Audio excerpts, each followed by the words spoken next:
Hey guys, before we start, a quick shout out to Alpha Dog Nutrition for sponsoring this podcast. Alpha Dog products are now available at dusupply.com, and you can use code ALPHADOG15 at checkout for 15% off and a credit for free shipping to try it yourself. Now let's get you to your podcast.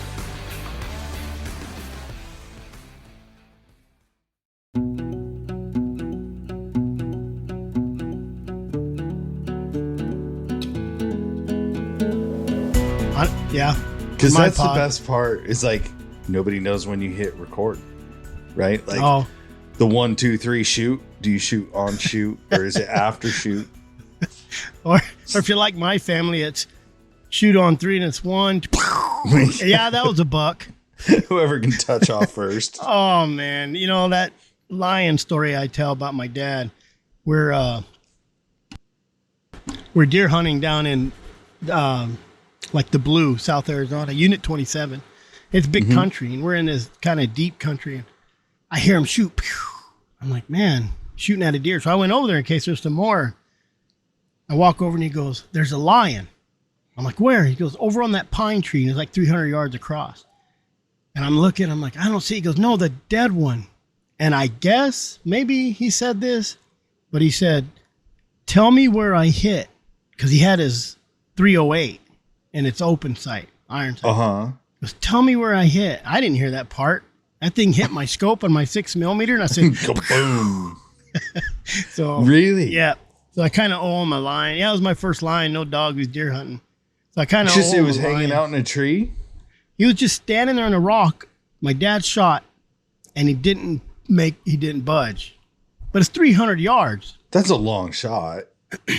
You know, I grew up in farmland, flat farmland. I grew up shooting coyotes. I grew up with iron sights.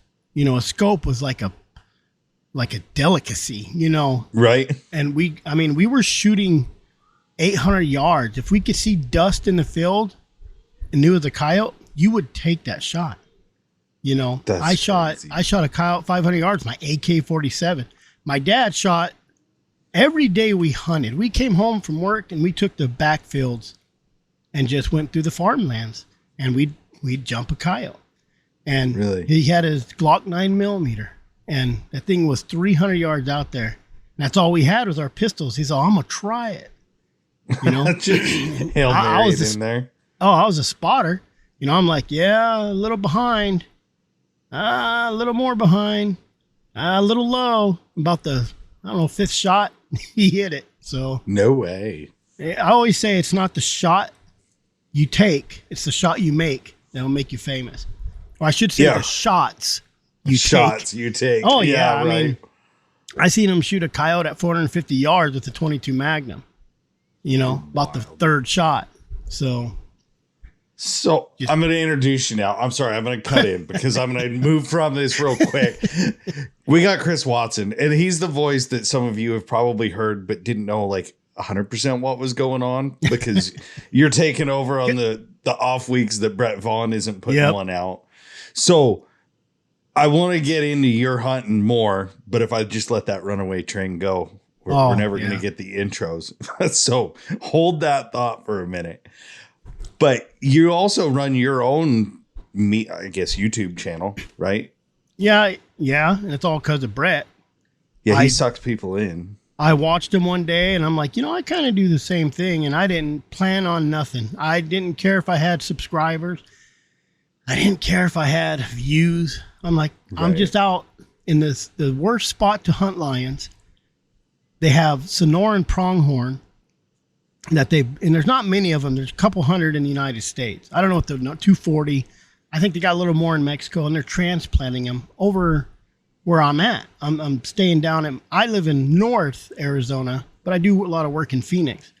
So I stay at my dad's place in a trailer out back, kind of the peasant. But I go out, in the winters, I bring my dogs and mules down. So I got my trailer, I got 10 barrels set up around it, and I got my mules. And I'll go out and hunt them. And I said, I'm just going to record a little here and there. And that's what I did. And I think I messaged him one day, and he says, I'm on my way to Yuma. I'm like, shoot, we ought to grab some grub. and we met in Casa Grande. I was in Phoenix, headed to Maricopa, and he was in Tucson. We met in Casa Grande, had lunch, and he yells at me every day about when I do stupid. So then he's like, you need subscribers. You need to do this. So he's kind of mentored me quite a bit, you know. So right. That's how I kind of got into the YouTube thing, and then just kind of ride his coattails. And then we start doing, we got a couple guys that do YouTube, and every Monday we would just get on, you know, private. No, we wouldn't. And just talk about our videos and, you know. And one day Brett says, I'm just going to hit the live button. And people jumped on. It was crazy. So that's just kind of how we did it. And I said, well, I'm going to do a live. So Wednesday I said, I'm just going to do live. And I used to do radio. I used to have my own radio show called In the Saddle with Chris. And it was on a AM station back in 2000 and I don't know, 2 or 3 or somewhere around there. The start of 2000. Yeah, 2-hour show. And if you listen on my lives, I clear my throat a lot. My grandfather did it. My dad does it. It's a habit. I think it's a habit. Either that or I got some disease I don't know about since I was 12. Or I grew up in secondhand smoke. But one of the two. So on my radio show, I could go 2 hours without clearing my throat. So when you guys hear my podcast, like I send to you guys, I go through and in my videos, I cut all that out. Oh, yeah. Oh, yeah. It drives me crazy. We all have our own thing, though. Oh. You know, That's mine and Brett's. Like, we joke about it. You know what? Brett said, you said something about him saying you know a lot or something. And then I started realizing I did, too. My podcast today, I'm cutting out all the you knows. I'm telling you, I know I do it, too. So. You know, it's that awkward little pause before you go to another subject, I guess. It's the space filler. That's kind of how I got in and I enjoy editing. I enjoy, I've said on my videos, if I get one person that says, you do me good, I don't care if I get 1,000 haters. Yeah. So, I've always been the black sheep. So haters to me is like exciting. Like, but. That's how it was here, though. Like, we didn't know what we would do for downloads or anything. It's Yeah. Yeah. Yeah. No, I but get it's crazy. Like, it just started off, and that was the whole thing. Well, like, I've told the story before. I pitched it way before we even did it. So, like, when I came on with W, when they bought out my company, I had this idea to do a podcast, and Buddy didn't know what it was. I had done a couple for a friend of mine who runs Pure Dog Talk. And, now that's even blown up for her. Like, she was the first one I knew that was doing podcast at like a pretty major scale in my eyes. Yeah. And Buddy says, no, I'm not interested right now, whatever. So that we just put it away. And then Houndsman XP came out with Chris and Steve.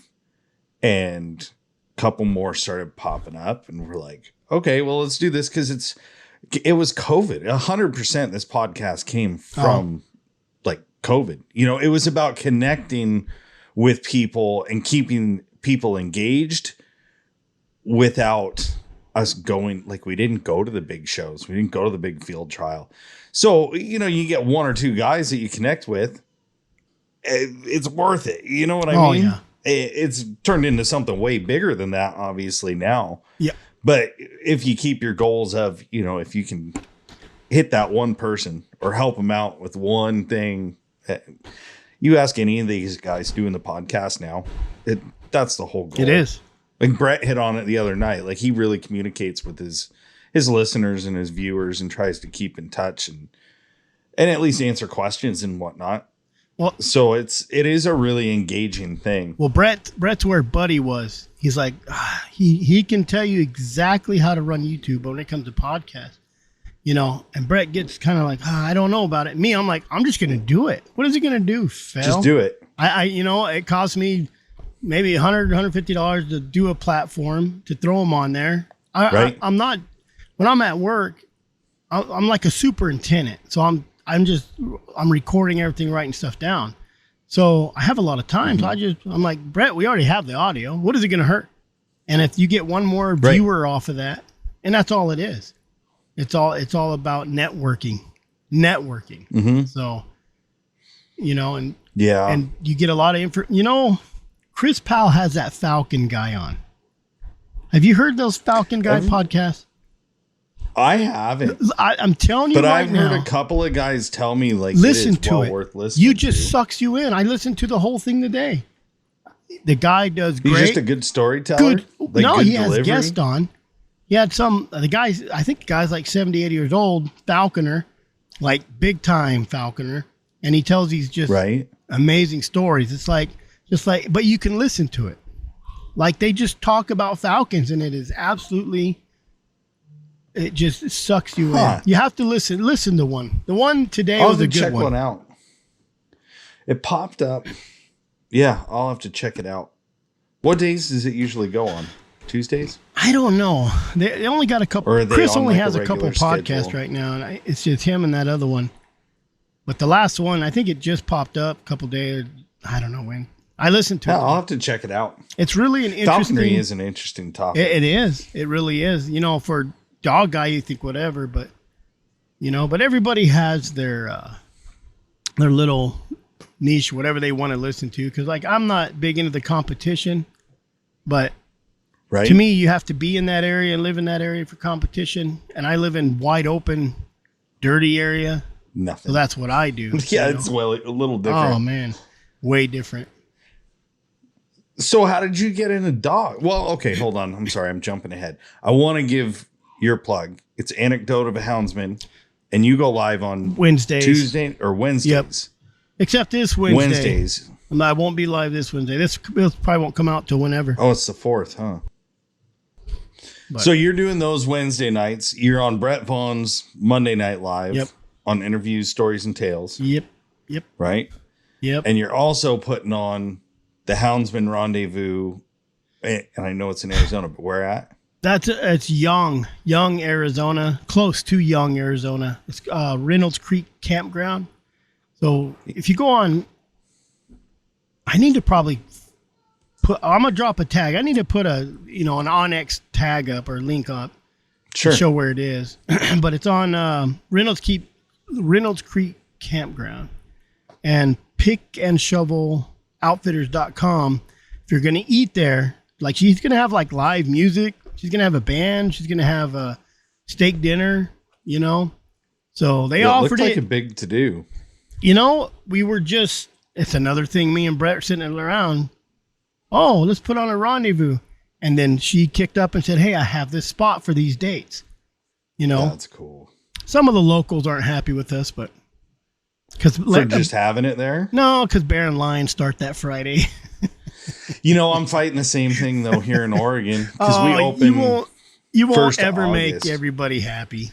No, and that was it. So it's 1st of August. Our bear season opens here, and we couldn't get our rendezvous early enough. So it's like, okay, we put it the second weekend or the first weekend of August, which is opening weekend or second of bear season.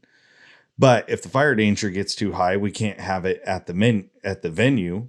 So it's like, well, let's just do it the first weekend, and at least we got a better chance. But I don't know.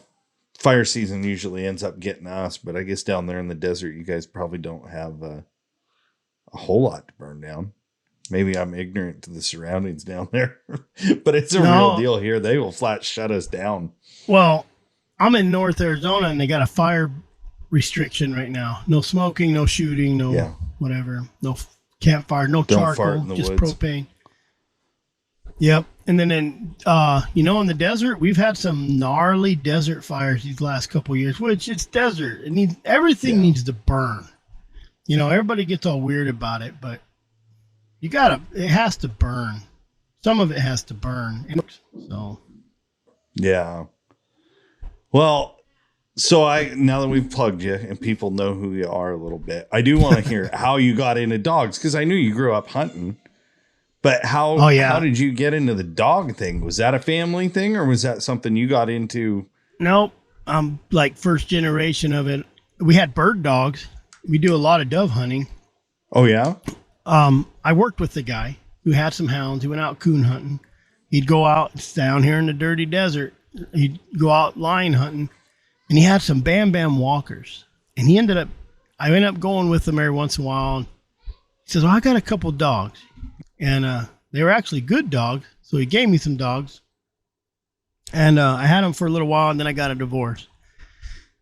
I gave them back, got out of it, did my little thing, and then 2005-ish, I ended up with a couple more dogs from the Salazars out of Globe, and kind of by accident, but they're both sides were good lines, and I just got back in it, started coon hunting again, and got good enough to where I did some bear or lion. I just stick to lion, and then one day, me and my buddy were like, we should go bear hunting. And we went bear hunting. So we found a track. Oh, found a track. I used to be a tracking instructor for I would teach cops how to track in the Border Patrol. So I kind of knew a little bit about tracking.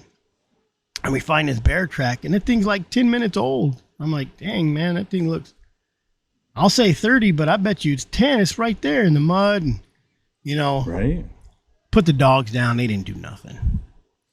Throw them back in. We're like miserable mutts, even though we've never hunted bear. Yeah, you should know better. Yeah, the whole, if they can run a coon, they can run a bear.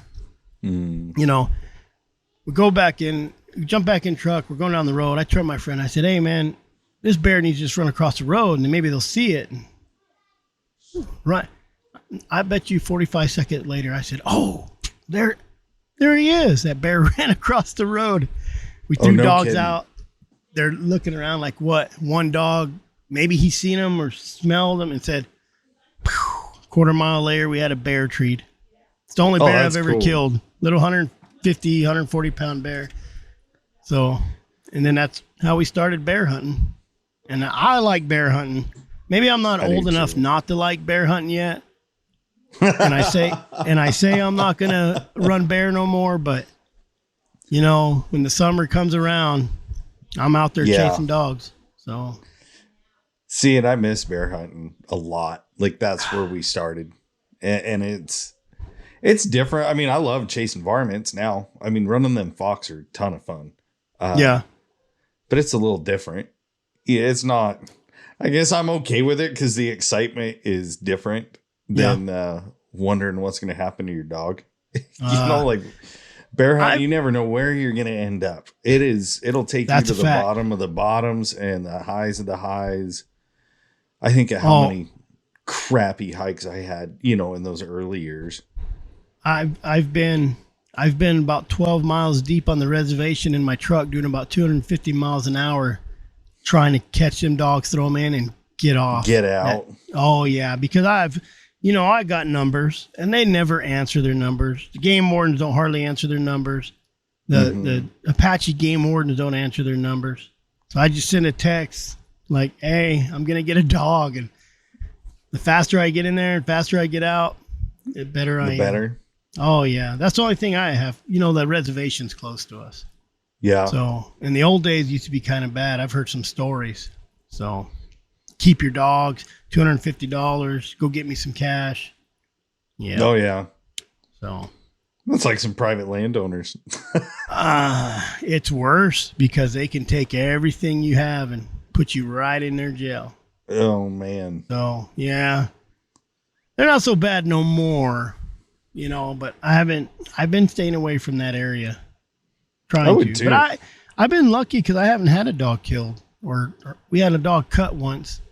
Mm-hmm. So I don't know, maybe my dogs I don't like too gritty. A lot of these guys like these real gritty dogs, but them gritty dogs would get out on them bluffs or get too close to them bears. I like a smart dog. So that's just it. Our dogs, I can't remember ever having to stitch one up. And I never had one get caught by a bear. And most of that was because they were just early on and young and didn't know better. But I thought, they still they just caught the right ones. And I was okay letting the wrong ones go. Getting beat sometimes is, I guess I wasn't looking for bear dogs though. I guess if I were to go back now and I were looking for dogs and going back bear hunting, I would be looking for some some real bear dogs, which now I know there's a big difference, than a dog Yep. that runs a bear and a bear dog. But yeah, that was a whole different level. So did you like it better than lion hunting after you caught one? It's way different. I mean, I would imagine. You know what I did? I just got into bear hunting for a few years, and then my dog's heads came off the ground. I got back down here. Hard running cats. And, they say, well, you can jump back and forth, and you can. But I notice when you jump back and forth, unless you're doing it every day, jump back and forth, my dogs, I'm down in the desert, they start putting their heads down. And then when I get back up there, they're trying to trail bears that are 3 days old or 2 days old, or, even a bear that's that morning or that night. Man, them bears, they move. Yeah. They move. So do you hunt around that Sholo a bit then? Like up? Yeah. Because if I remember right, like Sholo, I came into Payson. Yeah. And then came down and hunted that rim country out there on it'd be southeast of Winslow, probably. Yeah, I got property over there in Winslow. That's 5A or maybe 4A, 4B. Yeah, I dropped a dog off and stayed and hunted for a couple of days. That is some cool country, man. Oh, it's pretty up there. It is really pretty, like high, big timber in spots. Yep. But that rim, I swear the only thing I caught down there was a coon. It's funny you said you started off coon hunting. But yeah, it's cool country. Lots of junipers everywhere. I mean, and we were just a day or two behind the bears, it seemed like. I got there, it snowed. So it was the first snow, changed everything, just put everything on lockdown. And I had to go home probably a couple days too early, but had a good time. Saw some once country. It snows, that goes into, we're going to start looking for lion tracks too. Yeah, right. You don't just stop at bear when it snows. So yeah. No, I hunt one little unit. I'll go out, and everybody knows I hunt that unit, and I hunt a lot of the back spots nobody hunts. And I've been in unit 1 out of 3B. I usually hunt 3B a lot. I get in unit 1, I'll bump into people, and they're like, "This ain't 3B." What are you doing here? No bear, But I don't think it's that bad here, as far as being in someone else's unit, But I don't kill a whole lot either. I do a couple guides for my clients, my private investigator clients or friends, and that's about it. I only keep my guide license, just keep the game warden off my butt in case someone fills my tank up and try to get me for it. Right. So. Yeah, it's so you got your guide license down there too, dude. Like you're a man of many mysteries.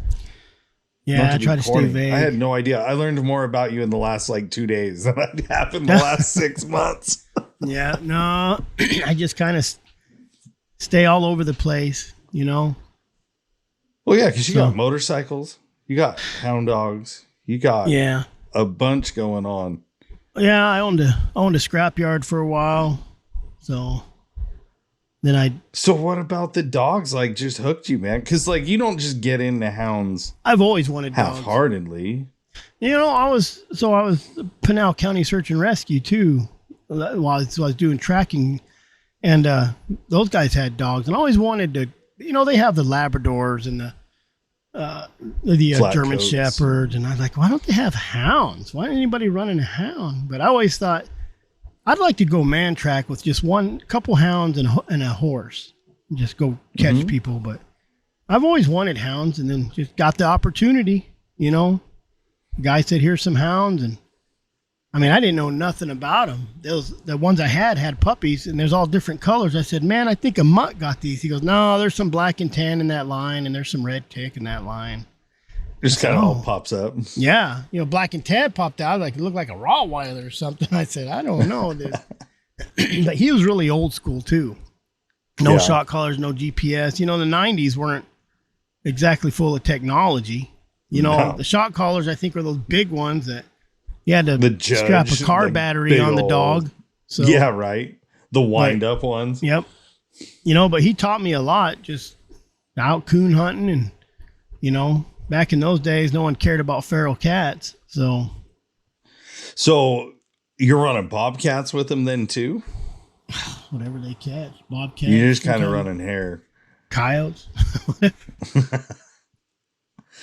No. Did you run coyotes? You know, I always wanted to get greyhounds to run. I just never did.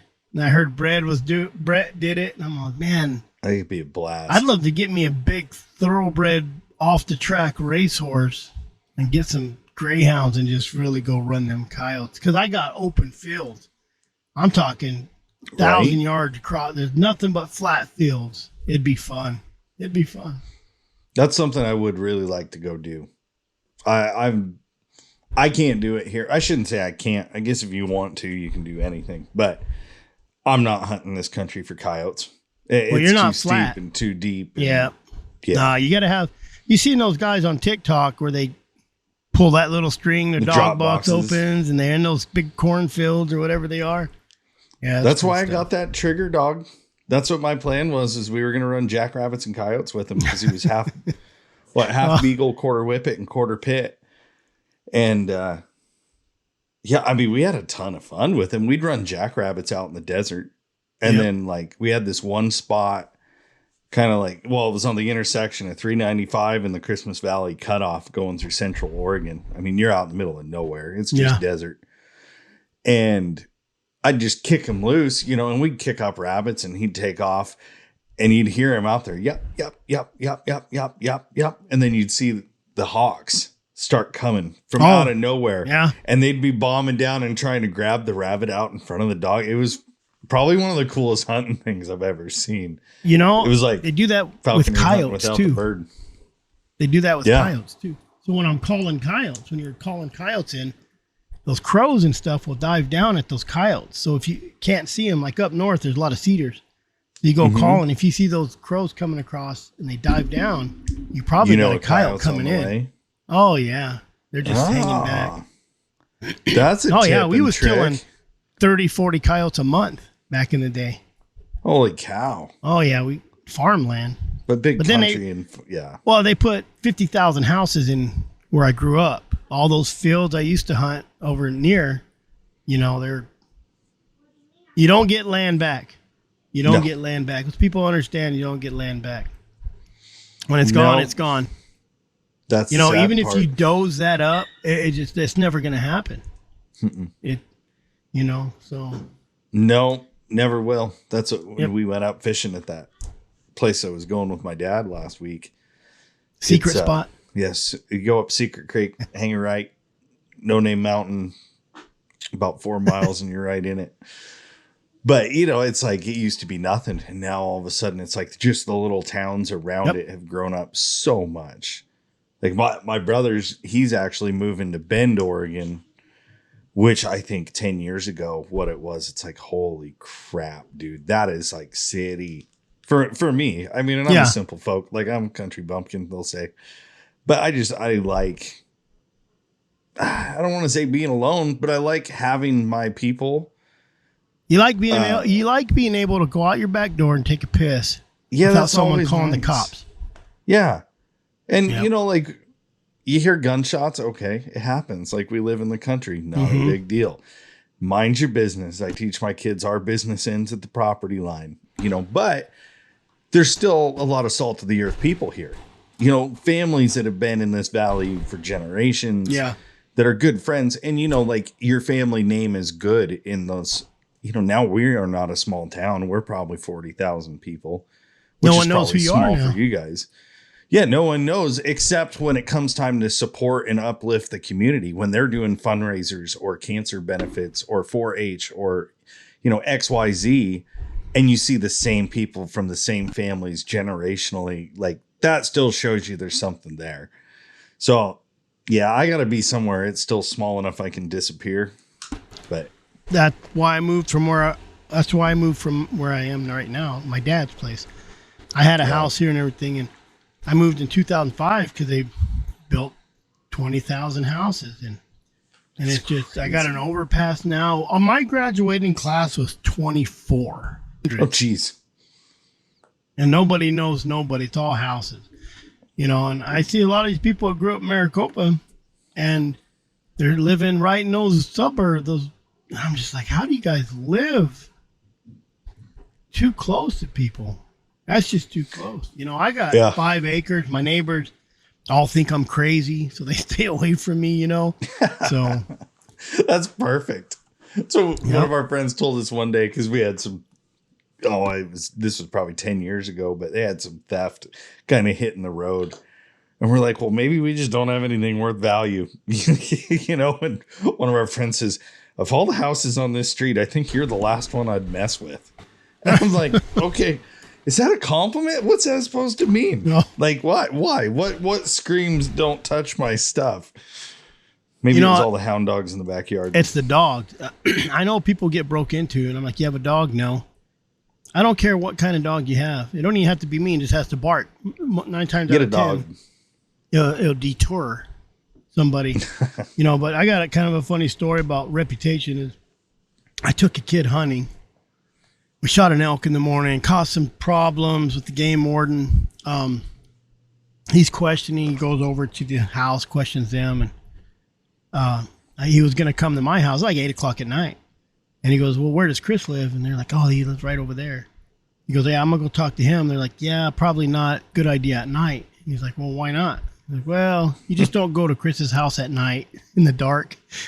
So he's a little bit crazy, but some of my neighbors, I met another neighbor a while back, and she came to me and she's like, oh, I'm Carmen, whatever. He said, yeah, the other neighbor said, if we have any problems, just go to you. Come on. Go to me. The enforcer. But I don't know. I stay out of your business unless it's time not to. We heard a kid scream. We heard a girl screaming, help me, help me.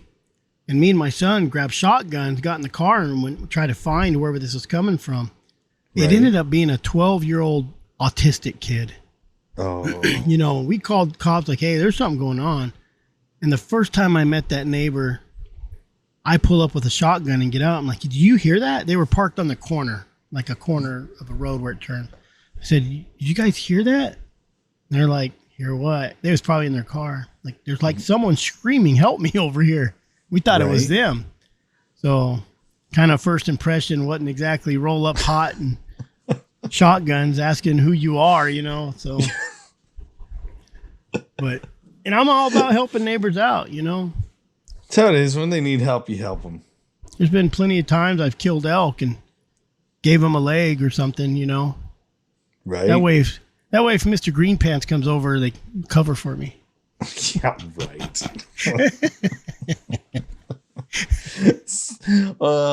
So I'm going to cut back to the rendezvous. That's in August, which is right 24th. Around the start of your bear and lion season, right? In that unit. It's in that unit. Other units start 2 weeks earlier, 2 weeks earlier. Like in my unit, it starts the 10th or 11th, whatever weekend that is. Our units start on a Friday always and end on a Thursday. So unless, of course, we have a quota, so it can end on a Wednesday. So if it starts Friday and they kill 2 sows in that unit and it's a 2 sow limit, it'll shut down Wednesday. Gotcha. So you still get to hunt Couple 3-4 days the weekend. Yeah. I hope nobody kills a female. Man, that's a whole nother rabbit hole. And I'm not saying I haven't killed. We treed 23 females in 1 year, one season, one little before the fall, even the deep fall hunt. And right, man, it came October and we treed more females. And I said, man, we ended up killing 3 females that year. My daughter killed one. My son-in-law killed one. There's another one there somewhere. I think my daughter-in-law. But we had to kill females because we caught no boars, just females. And that's not even healthy. We like a lot of females, but without boars. And I don't know why we weren't catching no boars. Huh. Just not in the area? They were just... When you're catching that many bears, I don't know. Maybe the sows weren't that pretty. Who knows? Maybe. I don't know. They're on the other side of the mountain. Yeah. And then we have I don't know. Maybe they're down on the bait barrels, at reservation baits. So. Oh, yeah. Are you going to go to a restaurant and you get free food, or are you going to go home to the grocery store and cook it? Take it home and cook it. Oh, you're going to go get free food, Yeah, and it's nice and cool down there anyway, right? It's about the same elevation, yeah. Is it? We get up pretty high, and some of that stuff is like 8,000 feet. So. Dude, a little chilly, even in the wind out of summers. Even in summers, you go up there right now, and a lot of those people wearing sweaters at night. That's crazy. Yep. So yeah, I would be out of air, man. 6,500 foot was enough for me the other day. We're sitting 1,000. Like I live at under 1,000. Oh, really? But where we're hunting, you're getting up. I'd say my normal is 1,200 to 1,500, 2,500. But I mean, we can still get up there 4,500 and plus. I think that's my biggest fear, is getting too old to where, your oxygen gets depleted a little bit and you're suffering to breathe. But I love the desert in the winter and I love the forest in the summer. If I could be a snowbird, I'd be a snowbird. I totally get that now. I would too. Like, especially if you had a place that you could haul dogs and stay. Like, well, you got, what's funny? You got the whole forest. You don't have to pay taxes on it. Right? You just have to move every couple of weeks. Yeah. And I need Starlink or something. Get the phone. Yeah. I mean, they got it. They have Starlink. I got Starlink. I always thought it'd be cool to just have a couple of places and bounce, in the wintertime, get down out of here. 'Cause it's wet and cold and gross and we're not prepared for winter up here. Like I don't have a snowmobile or side by side or any of that. 'Cause I just don't like going out in it, to be honest. Yeah. Like I'll hunt when there's a little bit of snow, but I wish we could hunt without it personally. It's not that I don't like snow hunting. It's just I don't like the snow. Yeah, right? No, that's exactly I don't want to get stuck. I've been stuck. I'm the same way. Is it easier? It's easier to find a track. It's easier. It's a little easier. When you run around the desert trying to find a track. Now. What's that? You're going to start a battle now. That's like the never-ending argument. I've done it. I'm not saying it's not hard when you get out there and there's 3 foot of snow and you're trudging through. I've trudged through it so much that my hamstrings have cramped up or my calves, and I don't like it. But I tell you what, it's a lot easier finding a track in snow than it is in granite. So for sure. And a lot of them dogs. I've seen dogs sight track, That's getting to be a lost thing. Like I can think of probably 3 dogs I've known that used to do that. And that was a pretty handy ordeal, man, to have them track by sight until they could pick it up. Yeah. And you got to know what you're looking at to even realize it's happening in front of you. Because if you don't know, it would look like they're trailing it, but there's no nose work there at all. You'll know, when they start putting their nose down saying, oh, wait a minute. Yep. That is a lion or that is a bear. Mm-hmm. What the hell? It's pretty cool to see though, huh? Yeah, I've been with people that have a dog that sees that snow patches, see the tracks, run to it, open up on the tracks, hit that no snow patch, and get lost. Oh, yeah. I'm talking 10 feet.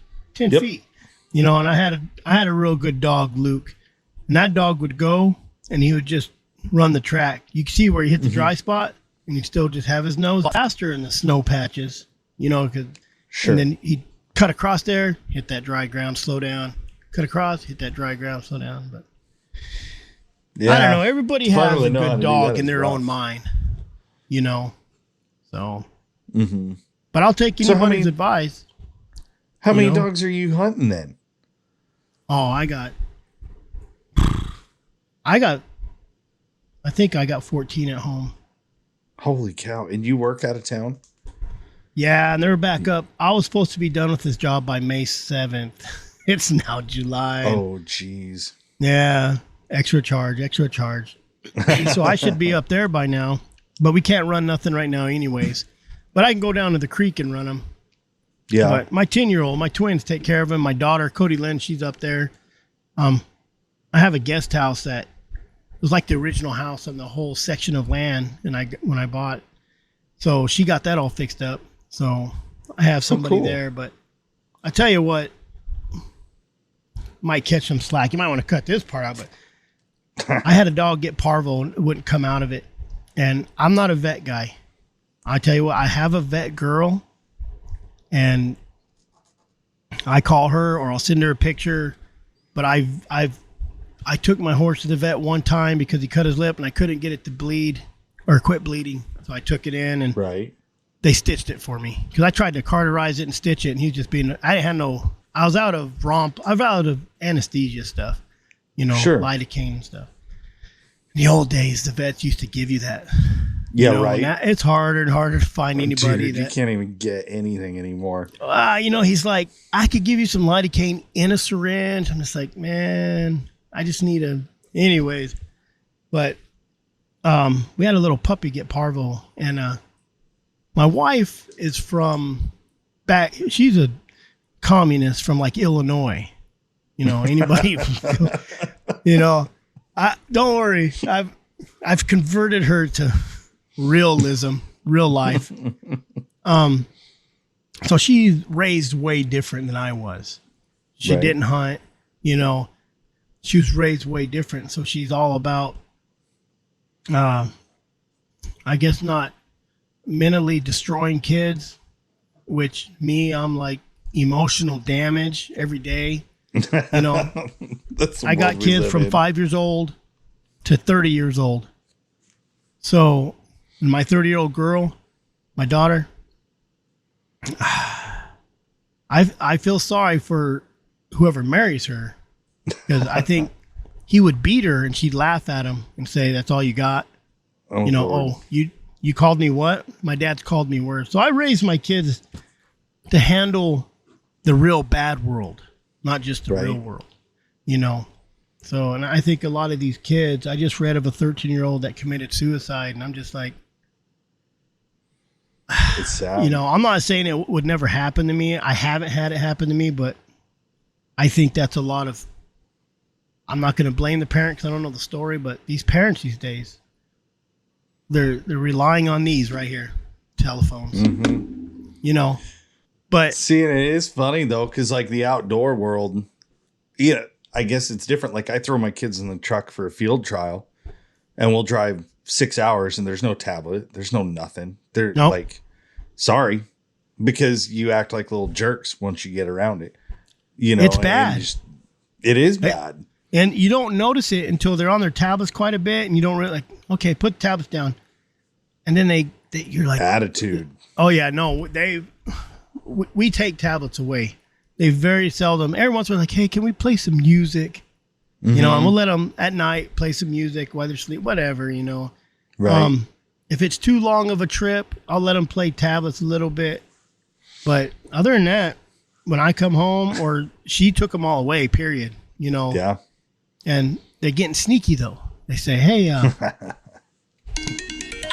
have to turn my show. They say, hey, can we look up something? Like, yeah, on the TV, if you're going to look it up on YouTube so I can see what you're doing. But man, there's so much stuff on the internet that's crazy. We regulate, but my kids also, we out doing stuff. They're riding horses, and It keeps them busy. we went roping. We went and branded cattle a couple weeks ago. And Oh yeah. I didn't get it on film, but my 10-year-old got bucked off a horse. It's kind of funny. Oh jeez. I tried to Yeah, save horse him, but he shit landed sucks. at my feet. So I Yeah, gave him a it's- high five, and he held back crying and went on his way. Just move on. I know we because we just don't let our kids mess with them a whole lot because they always get in trouble. And for their school, we went through a charter, and it was Yeah. one of those you got to check in by email every day and da. So we grounded them, like tablets are away. Well, I got to check in with school. Nope. No. Sorry, bud. I'll deal with that. That's my Yep. problem. And Yep. the teacher, I say teacher, quote unquote. It was crazy. The whole setup was crazy. Yeah. I'm like, look, we'll check in with you and we'll fill you in, but like, we don't necessarily go to school every day. We're homeschooling. yeah. If it's deer season, that's like biology lesson all day. Every time we go in the outdoors, like it is literally school of some kind. Oh, Right? what do you really need to know? You need to know how to read. You need to know addition, multiplication, division, subtraction. History is all over YouTube. They don't even teach history in school no more, hardly. Kids don't Or know you what's can't going trust on. it. Yeah, exactly. They teach kids how to dress like the opposite sex, about it anymore. And school's really overrated. And That's why we rabbit hole you could go down and just. We pulled them. Our kids, they never went to public school. We had Colin in a Christian private school for the first year. And even that, but you got to think our kids started hitting school about COVID time. Like it was wild, and it was very, very polarized, and they were handling things in a way I didn't agree with at all. So we just said, nope, he's coming home. Danny homeschools him. Yep. But that is with this school, wanting us to check in. I told him, I said, no, my kids got it taken away because their attitude. Well, they need to for their school. I said, well, I got news for you. My parenting is more important than your charter program. With 2 weeks left, we dropped out. Like, I'm done. I'm not dealing with that kind of crap. Well, a lot of people are scared. The way we want. Well, they're scared. They're scared because they threaten to call CPS. They threaten them. Go ahead. I tell my kids too. I tell them, call CPS if you don't like it. See what happens. Yeah. I'm vulgar about it too. Like, I'll tell you what you're going to end up with because I deal with this stuff and it ain't good. Yeah, you haven't seen the other side. Oh yeah, you're going to find 1 out of 100 foster homes that might be decent. But the outdoors, I think the outdoors, I get a lot of their friends, like they'll go to the hound trials with us and they love it. Love it. Because it's a bond. I mean, like, even if they're not houndsmen or into it, nope. Just the bond with the dog is something that we've totally normalized as humans. Like, oh yeah, our dogs are on a pedestal at this point in society, which is crazy. But that translates to just bringing them around the working dogs. Everybody's drawn to them. Everybody wants to pet the dog in the dog box or, stop and say hi or give it a treat at the gas station or whatever. Yep. It's always good. It's good PR for us all as houndsmen. It's a primal bond. I don't know. Man, I think it bridges a big gap. I had the best dog. I had the best dog for gas stations. It was Andy. He was my worst dog. I hated him. He hated me, but I loved the hell out of him. And, people that can't pet your dogs, I'd be, oh yeah, they don't bite. I'm like, no.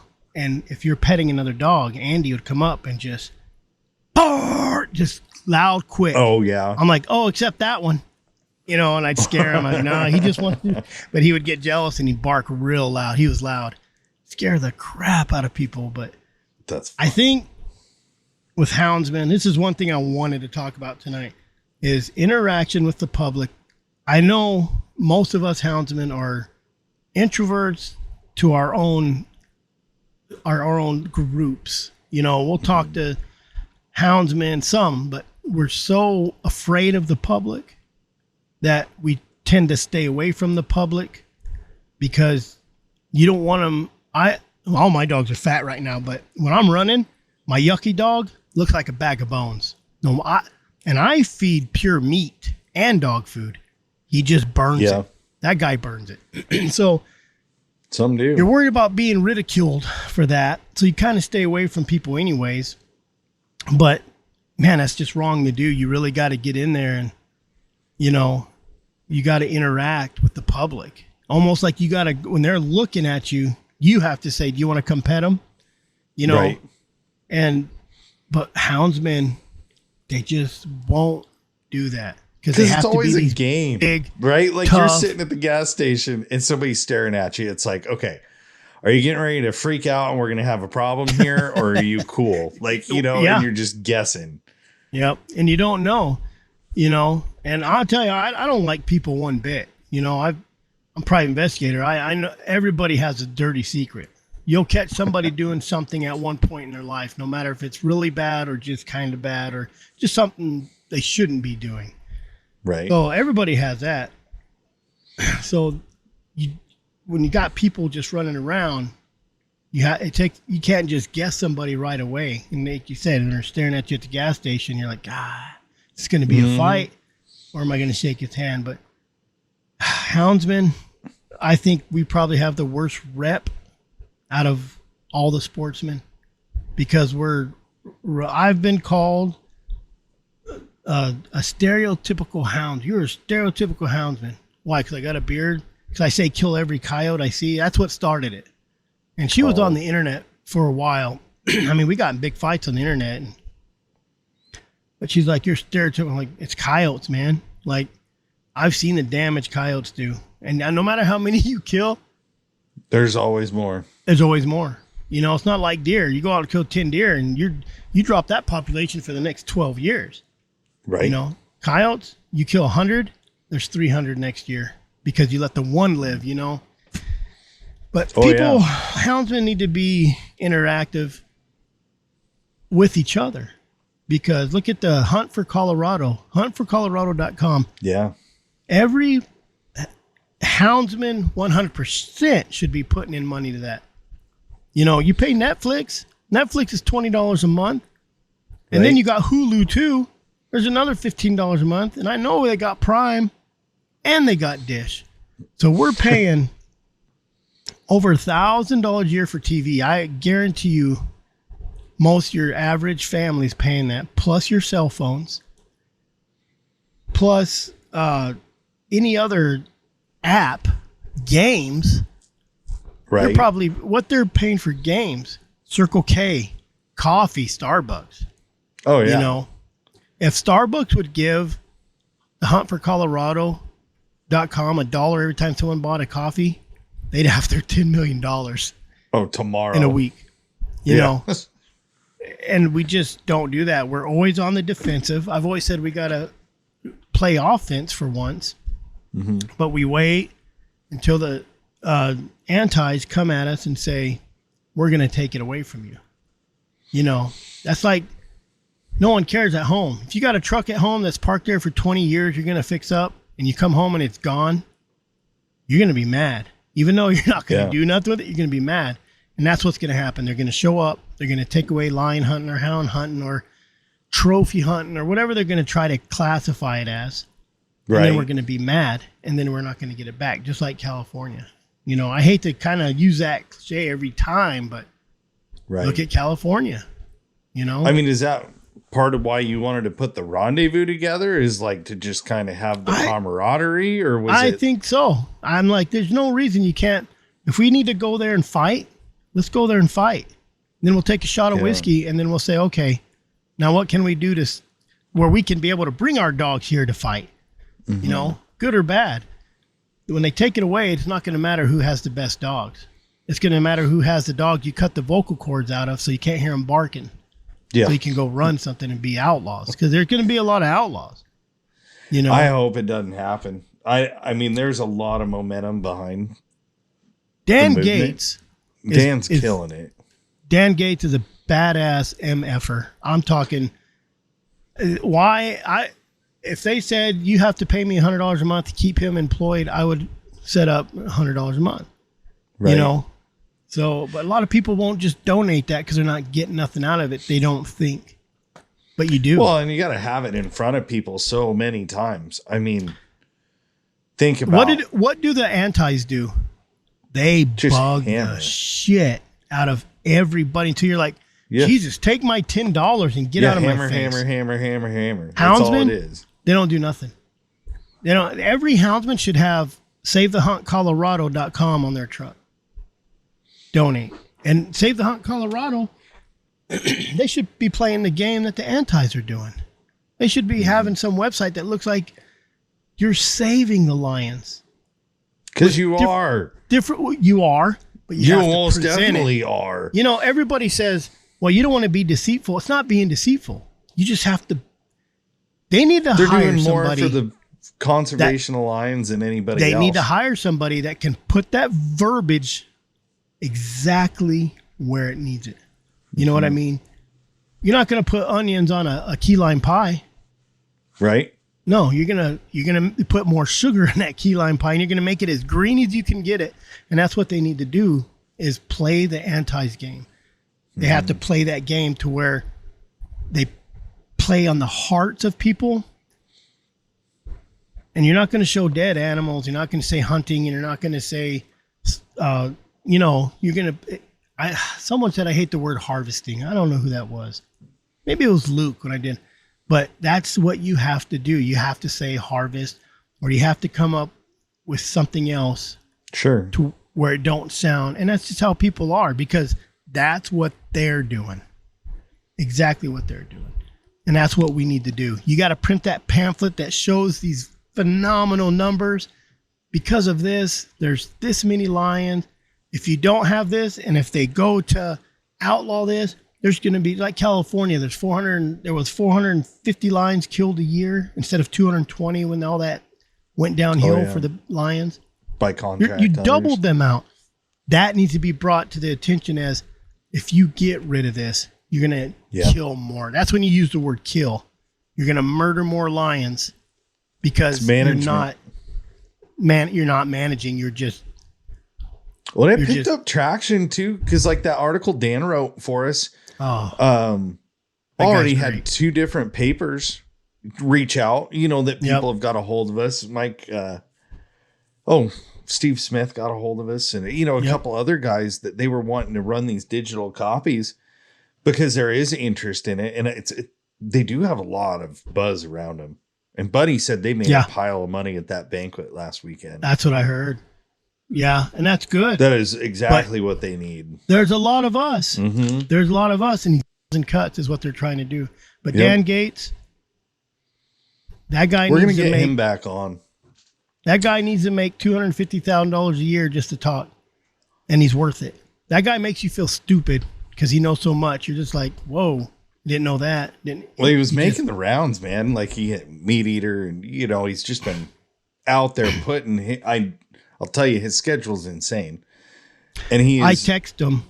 I texted him the other day. I said, hey, I got some questions. And he's like, oh, just call me. I'm like, oh, man. I always feel like I'm bugging him because I know he's got his hands full, but we need guys like that, and it's getting close. What, August? Yeah. It's when they decide, and they got that Lionheart's premiering. That's what Buddy was rubbing it in. He's got to see that movie twice already. And I haven't got to see it yet. Yeah. You should have. Did he take his camera and do a pirate? Yeah, pirated version. I found it on Napster or whatever. Dan Gates is great. And then they need to put someone with Dan Gates as like a little sidekick. That way when Dan's getting old and retired, someone can jump in. Because that's a position that every hunter should pay for. Every hunter. And personal lobbyists. I don't like the word nonprofit. I don't like the word of, we're not trying to make. No, you need to make money. You have to make money because the antis are making money and they're spending money. You have to spend money. Pamphlets, Dan, hotels. He should be lobbying with every senator, governor, state rep, district leaders, judges. Like he should be with all those guys. So it's money well spent. Money well spent. And we really need one organization that does nothing but hammer down. I got a lawyer in my town. If I'm doing a case, I say, who's your lawyer? And if they say his name, I'm like, you're good. If they say, who's the other guy's lawyer? And they say his name, I'm like, this is going to be a tough one. That's what we need. We need that person, Dan Gates, or somebody that's aggressive. And when Dan Gates is coming to that meeting, Hasis, PETA, ASP, they all say, we're done. We're done. They got money. Just like we say, they got money. How do we find them? So we do need to make money. Right. We need to make money. We need to have that $10 million he's talking about. And it's not that hard to do. It's not that hard to do. $100. All pulled together. You got to pull together. And it's tough to get people to pull together because they're just egotistical, the vanity, the jealousy. I don't care. I know there's tons of people. There's punk kids right now that catch more than I do. But what do they have? They don't got kids. They ain't got a family. So they can't go to their yard, sell everything in it, and make $500,000. Right. No, it's different. Like, that's just it, is the younger, like, I'm thinking when we were involved with the Oregon Hunters Association, like, we were really involved for a while, and then we had to take a step back because life, and now that my kids are getting older, they're wanting to get involved and do XYZ, go and join these clubs and conservation groups. And it's like, Okay, let's get back and get started because that's what you can do. You can donate time. You don't have money. I don't give you an allowance, but you can donate time, and you can go and be part of these things. Allowance.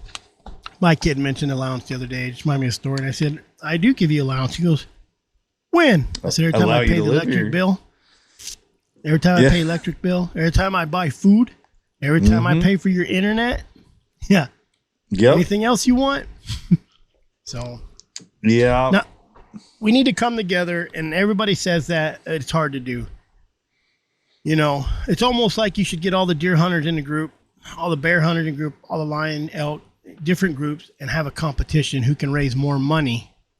And then maybe because it's a competition and we're all men and we love the competition, that's why we score our antlers. That's why we weigh our bears. That's why we measure our lions, because we have to have competition.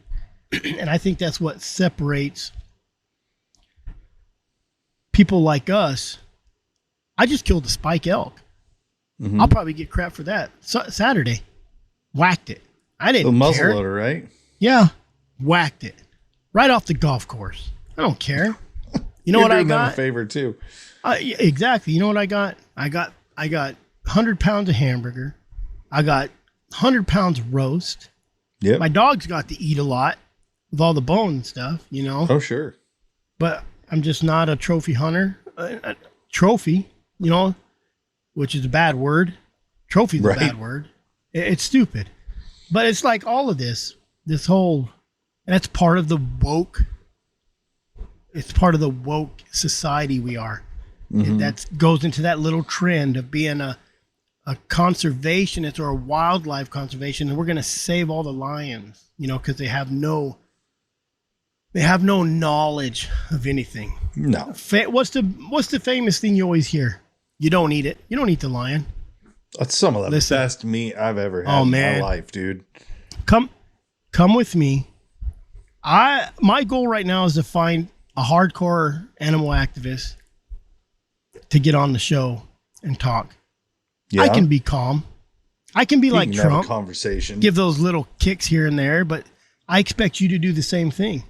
Tell me why I'm a murderer. I'll tell you why your beliefs are wrong. But yeah, you said you had somebody in mind. Do you think it'll happen? Maybe. You got to find that person that likes to argue. The art of conversation's getting further and farther away, man. Like it is, and I don't get it. I love conversation. That can just have a conversation. I love talking about religion, and I've read the Book of Mormon, the Jehovah. I read all the Quran. I'll talk to those people all day long about it. The tension between some of the words that people use is stupid, and there's respect, but it's hard. It's hard to have a conversation. And now I'm going to defend them a little bit, because you got to remember, where were they raised? How were they raised? What happened that they were raised this way? Was their dad abusive and would go out hunting, get mad, come home and beat them with a squirrel?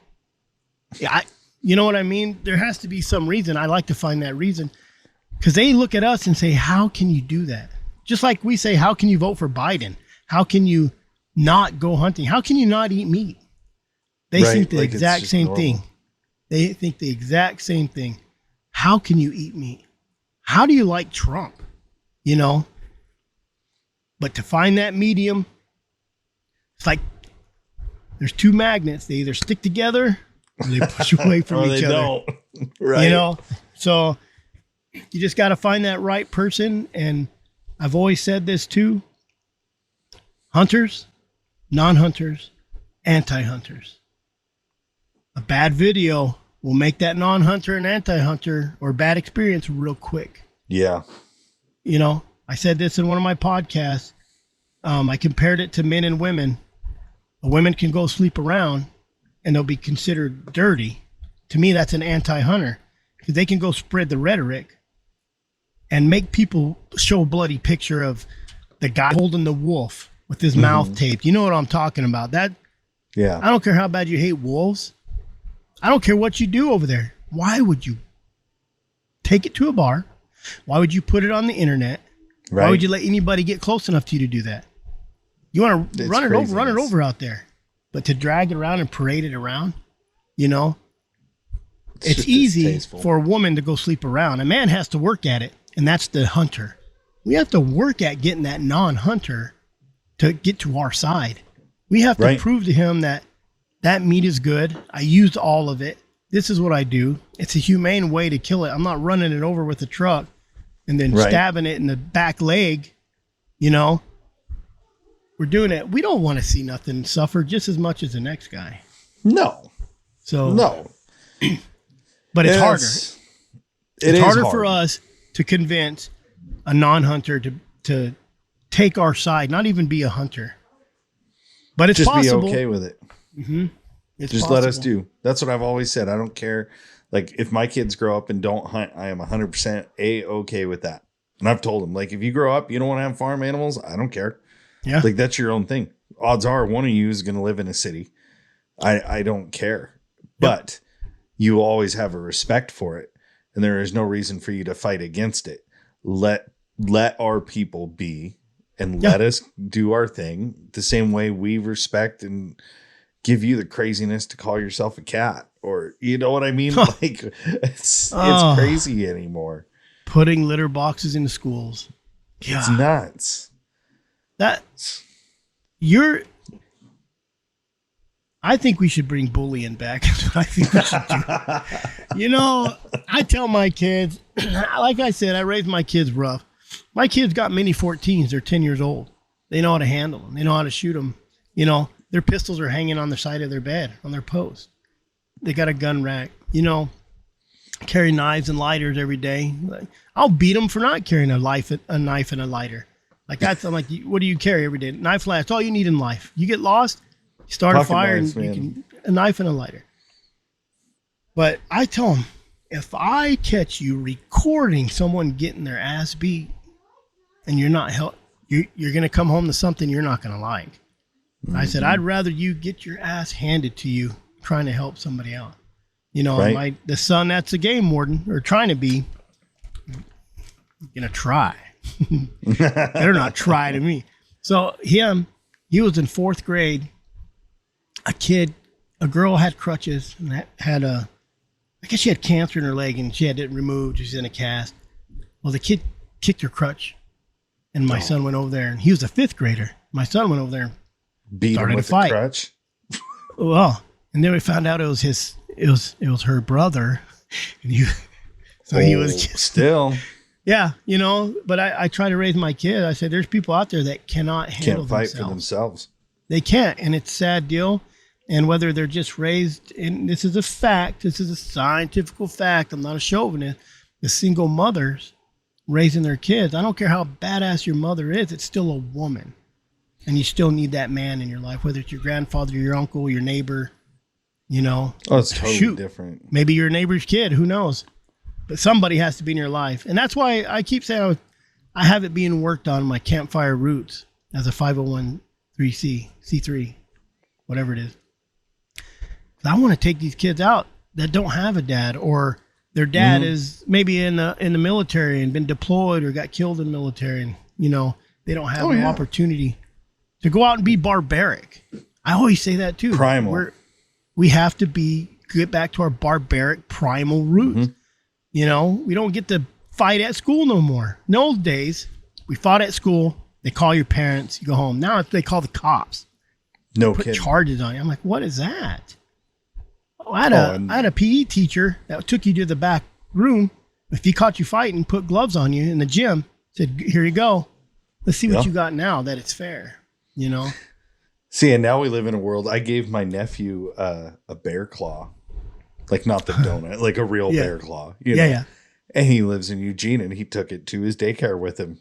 And he got sent home and a phone call to the parents because it was a weapon. And it's like... What are you talking about? Like, seriously, this is the world that we live in. He's 8? No, 6. 6-year-old kills whole this class with bear like claw. 4. Yeah, he was probably 4 or 5 years old when this happened. And it's like, dude, I want to read that headline. Like, and what does that tell you? What Right. does that That's just what the does that do mindset. to the kid? They Right. made that wrong for the kid. They just you know? took something that was a cool experience. He knew the story of it. We talked about the bear hunt. Yeah. The boys were talking about how they'd grind it up.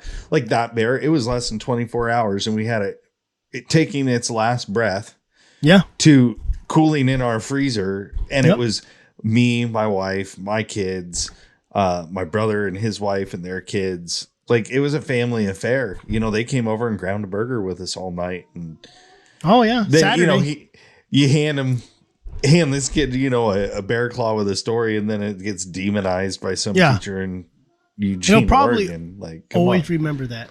He'll probably I hope always so. remember that. I hope he know. remembers that was ridiculous. Oh, and if Yeah. you listen to this in 20 years, just remember your Uncle Jason Your was teacher cool. Your teacher was stupid. Your teacher was wrong. You look back on this time in history when you're She's like the 40. devil. So, you know, like Saturday, I cut it up. Me and my older daughter cut it up, took it in, and my 10-year-olds ran it through the grinder. Oh, yeah. You know, they did do something wrong. I threw it all in a pot, Right? right? And they come back out and said, hey, there was a big piece in the bottom. We cut that up too. Oh, And I said, no. wait, what? If it was Yeah, backstrap, I'm going to cry What for was you. that? It was a tenderloin. Oh, dude. Yeah, so Can't I got blame some 'em. good burger in there. I said, Really good burger. There's like 5 pounds of excellent burger. I couldn't even get mad. I was like, I didn't say it, and I left it. I just threw it all in there, and I forgot I had the tenderloin in the bottom. right? And they were proud. Hey, we took they care of did it that for you, all. Dad. I'm all, thanks, son. buddy. When you're sleeping, I'm going to slap you in the face and hide. That's So, the and I got- latest one I've had to learn. It's like, say thank you when they're helping, even when it's helping but not helping. and I explained to him, I said, hey, by the way, you know what that was? You know what? I'm like, the tenderloin. Well, what's that? I said, the best part of the whole, that's something that's really good. I said, next time there's any piece of big meat in there, just set it aside, son. Yeah. Bring it Especially to when you me. put it through the grinder, because Yeah. you know that thing just turned to mush the minute it hit the plate. Yeah, it's all right. Whatever. You know? Are you bringing them to the rendezvous then? Like, is this a family ordeal? Or is it I'll kinda bring like- my 2 boys probably. I don't know if my wife's going to want to go. She's not a people person. She goes to the hound trials and does good if she can hide behind me and kind of just hide them. So this one, I know I'll bring my boys, but my girls, God dang, they want to. I mean, my boys skinned out the elk. My girl, Yeah. they want to skin out the elk, you know. I had a video sure. on TikTok where we killed a cow, and I had 8 kids, 6-year-olds, everybody with knives skinning that cow, and they took it down. I'm all, that's like real life, man. That's awesome, dude. Yeah, you know. So my boys were out there skinning it, you know, and my daughter was out there. She's 21, you know, so they know what to do. You know, I think if I died today, they'd be all right, and they have enough. Even my 5-year-old girls, they'll be 6 here soon, but Yeah. they're rough and tough, man. Rough and tough. So, Yeah. but it is, you can raise how them to raise right. them. You know, I got ridiculed on one of my videos because me and my son went out. I'm like, man, it's going to rain. And it's when we killed that rattlesnake and I cooked it. But I looked over and said, you want to just ride to Mexico? It's only like 80 miles to the south here. And he goes, yeah. I'm like, you sure? I said, I called him my daughter. You know, I said, let me ask my daughter if you want to go, you know. Some lady got on her and said, you know, I know you're probably joking, but don't, you know, you shouldn't joke with him about that. Come on. Listen, none of my kids are in prison. None Right. of my kids are arrested. None of them are alcoholics or druggies or. I'm not saying they didn't cause trouble because I knew all the sheriffs in my town, and I got a call one night. He says, hey, are you in that Dakota? I said, no. I go, those are my boys. Those are my kids. He goes, yeah, tell them they didn't outrun me because I got another call, and I know they went down the railroad tracks. I'm all, I'll tell them that. Oh. Oh, yeah. They get home. I'm Benefits like, hey, a small town. yeah, it is a small town, you know, and I knew the sheriff, and he ran that area, and he pulled me over one time because I was going fast, and my kids drove by honking like, give me the bird, like, you got busted, you know. Oh. And I get home, they're like, you get a ticket? I'm like, what'd you get? I'm like, this. And I held up a bag of beef jerky the guy made. And they're like, man, that's BS. That's BS. We never get pulled over for anything good. Yep. So that's funny. Got to raise your kids, man. You got to get them out there. Keep them in the outdoors, man. Even if it's not hunting or fishing, just get out there and hike. Get out there and learn how to build a fire. Get off the games, you know. But a lot of these parents these days grew up playing games, and they're still playing games. You know, they're 25, 30-year-olds, and they're on, I couldn't tell you the games. They're on the online stuff, you know. My big deal was Nintendo, Mario Brothers. The old school. And then Wii came out. We had a Wii, and I bowled. I got crazy into bowling on Wii, and that was it, you know. But I'm the weirdo, man. I shut it all off. Like, I don't watch TV anymore. News. I quit listening to talk radio. Oh, the news. I can't do any of it. Nope. I just focus on the kids and the family and try and get out to the woods. And if I could go build a cabin in the middle of nowhere, take my mule, my dog, my kids, and maybe my wife. Maybe occasionally. Yeah. I'll bring her. She does really good for being a city girl, not knowing nothing, never killing an animal. I've took her elk hunting, and I'm a very mean person. My vet girl, I think I make her cry every year when I take her elk hunting. You know, she fell out of the truck. Well, last 20 minutes of the season. Poor girl can't shoot. I've took her 93-yard shot. Missed it. I took out, set up a can. She hit it 93 yards. I'm like, what are you doing? Are you missing these elk because you're like PETA? You're like secretly are you saving doing it on purpose? Yeah. Last 20 minutes of the season. Elk right there. I get out of the truck. I have a bunch of Mormons with me, my neighbors. And they know I cuss and I throw fits too. So I'm like, they know. I'm like, all these elk. I said, shoot that big one, Nina. Shoot it. Nina, shoot that big one. Nina? I don't know where she went. I went on the side of the truck and she fell out of the truck into a snowbank. I said, what the you doing? You making snow angels. Get over here and shoot that elk. Shoot this elk. Oh, boy.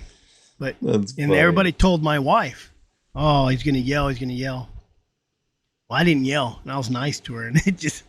That's even worse. It freaked her out. She went back and told everybody, he was really nice about everything. Because I got out of the truck, first day of elk season. I get out. She has my AK-47. Don't kick, 30 caliber, 30-yard elk. I get out, and I'm like, all right. And they run away. I'm like, what are you doing? You didn't tell me to shoot. They were right there. Yeah, but you told me you were going to tell me when to shoot and what to shoot at. And I'm all. You can't be mad at that, man. Now you want to listen? Now you want to listen to me? Yeah, that's. But I want to go elk hunting with you. 30 yards. You've referenced like 50 yards or under several times in this podcast. I tell you what, bro. You could get over the counter tag right now. So it's bull only in this unit, my backyard, and then August it's female only. It's cow only. I'm not a big fan of shooting bulls, anyways, because that bull we just shot. Well, you're in big bull units, though, aren't you? Like right around you. They've killed, just out of my unit, they've killed 300s, 350s. I think they killed a 400 right out my back close. But you got unit 1, big bulls, 27 big bulls. But right here and right now, they may be coming down in this area because it's summertime and they come to the golf course. But well, shoot, I'll jump a plane this week. I can meet you down there in about 16 hours. Let's go hunting. We'll get something. We'll stay on the golf course. Yeah, I'm good. Not at golf, but I can hang out at golf courses. Oh no, the guy who used to own it, he says, listen, I don't care what you do. If you shoot it on my course, just let me know. I'll send a guy over there with our tractor because they have the no tread tires, so they don't. Right. And we'll pull it off for you. So that you don't screw up the golf course. Yep. And it used to be bad. You used to light that golf course up at night. Look like a Christmas tree out there. Hundreds. Oh, yeah.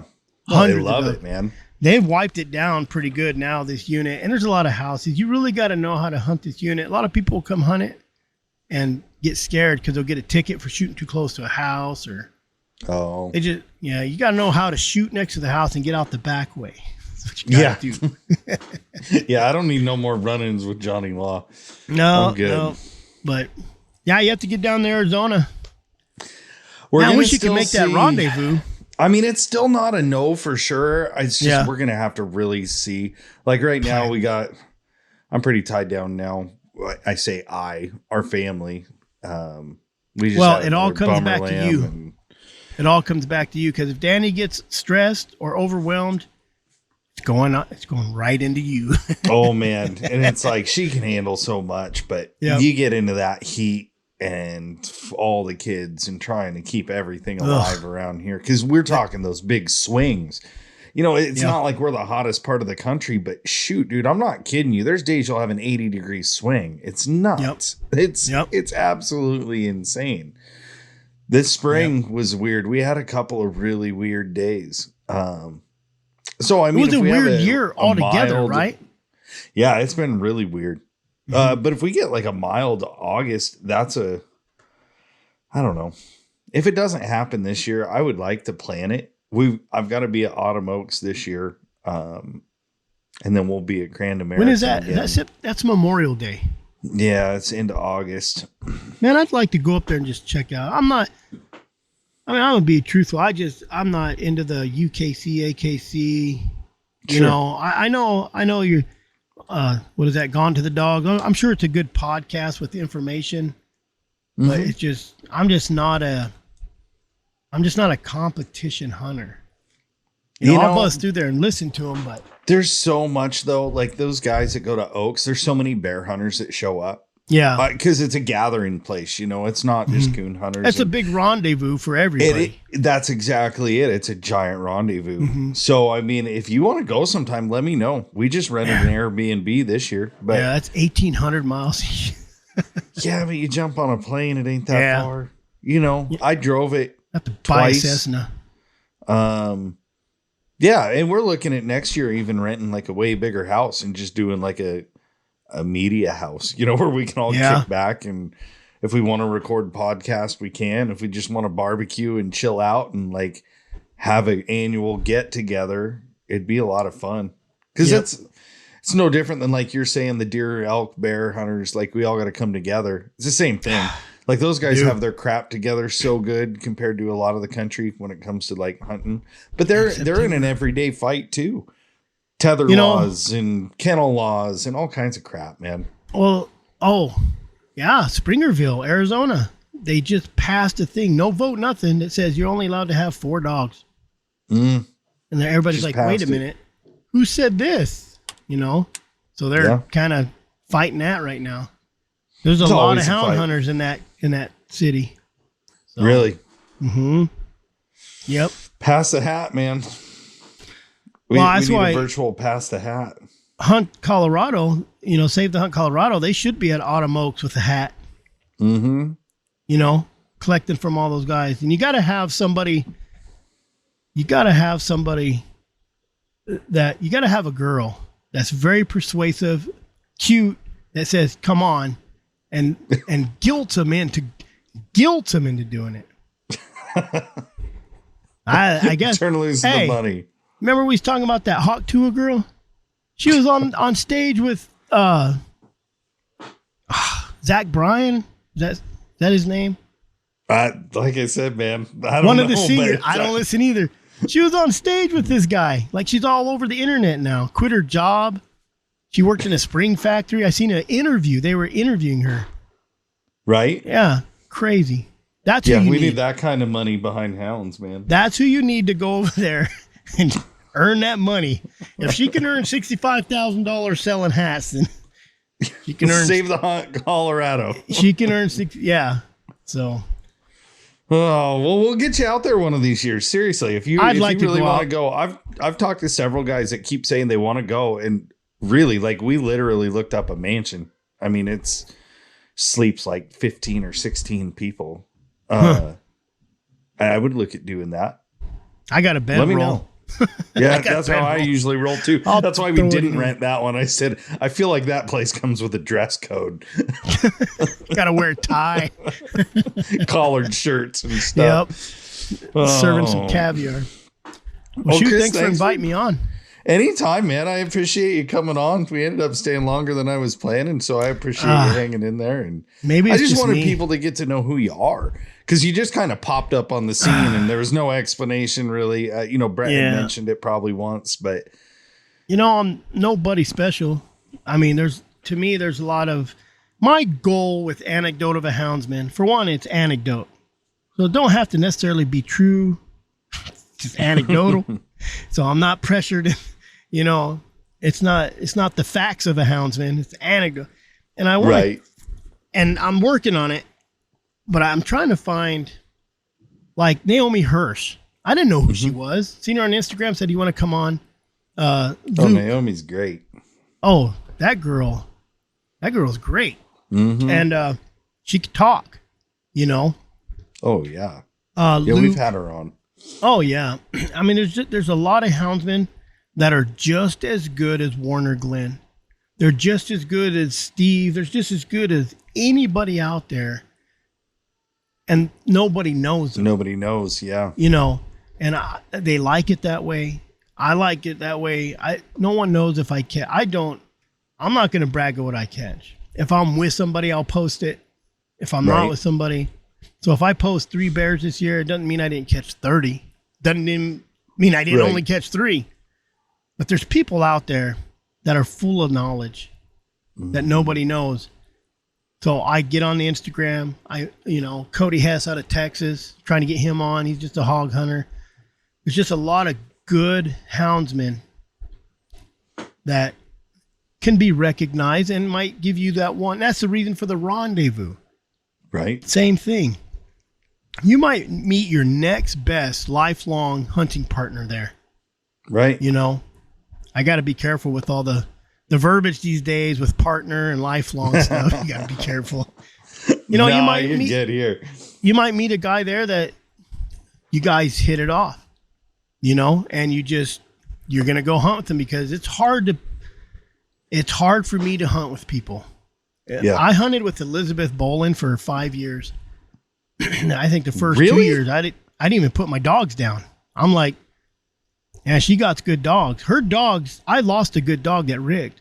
Her dogs taught my dog I have now, Dirty. He knew how to rig, but he taught him how to rig. When I rigged, her dogs checked it, and I said, okay, you got to rig. And to the point where Elizabeth actually taught me and was like, let's put him down, and we'd catch a bear. And then he'd to do. So. Yeah, I've known Liz a long time. I didn't know you guys knew each other. Oh, I have a trailer in my yard. She moved too far away now, but we have a trailer in our yard that was hers. Like, we called it Elizabeth's Oasis. We just a little travel trailer. Yeah, she was bouncing around. Oh, yeah. She'd come down and she'd call me like, "Are your brats sick? Are they sick?" Because if anybody had a cold, she would catch it. Right. And it took me 2 years, a year, before I figured out she was funny. This is Elizabeth. She's just hard-faced. Like, it takes a minute. Yeah. Once you get to know her. I like her. Right. I like Elizabeth. Her dogs are great. I don't know if you've ever hung out with her or been, but her dogs, phenomenal. Phenomenal dogs. They listen. She can line up 9 food bowls, feed them right next to each other, no problems. So right. She taught me a lot of stuff. So that's a little good. Shout out. And I got her on one of my podcasts, which is you did. Yeah. If you go back, I'm surprised. I did. I got her on, and she did actually good. I need to get her on now because she's all like confident and talking a lot of crap now. So I need to get her on now while she's get her on now. Yeah. But I know if you go check out my lives on Anecdote of a Houndsman, you'll find one of the podcasts with her. I'll have to check it out. I love Liz. But we got to be good friends with some of her good friends, and I had blue dogs too. So I mean, it was just like I don't know. We'd hit the UKC hunt. There was only one in California, one club. So we'd go down there and then we'd see her at some of the other stuff too. But Yeah. it's been a while. She's super smart, very intelligent lady. Well, make sure you get me a link to like your YouTube. Okay. We'll get a link to, because we mentioned it enough. We'll do Save the Hunt Colorado. Well, Get that put in here too. I kind of got off of, I haven't done much on Anecdote because with Anecdote of a Houndsman, it's just me and my mule, and I'm with my family 90% of the time.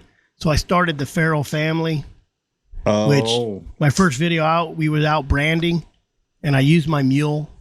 Yeah, Brett Vaughn, what do you got? So now he has to teach his mule to rope. How to Keep up rope? with my mule. That's funny. So, and she did good. I roped with her, drugged some calves with her, and I put my 5-year-old kids on her, and I was always afraid to because she was always just a little bit wound up. But Right? yeah, she did really Ready good. to roll? Yeah. So, Feral Family, if you guys want to check that out on YouTube. Give me the link. We'll get it on I'll there. send you You're that just link. like Yeah, man it's of going to many be my faces. kids. Me tormenting and emotionally damaging my kids. There you go. Making tomorrow's president. Exactly. Well, thanks for Alrighty. coming on, Chris. I appreciate it. Everybody make sure to check him out. You'll hear him from time to time. He's filling in when Brett doesn't have time to get us Born 100 Years Too Late stuff. I feel You know like what he we've been does? leaning on you a little heavy. You know what he does? Hey, What? I'm not going to have time. Can you send in a podcast? I'm like, Well, I'll tell you now, we need some more. We need about 10 for backups because I know he's busy as all heck. I've been going through mine. I can send you a bunch. Yeah, So, we'll get together. We'll have you send some over. That way we got a war chest ready. Sounds good. All right, man. We'll have a good one. All righty.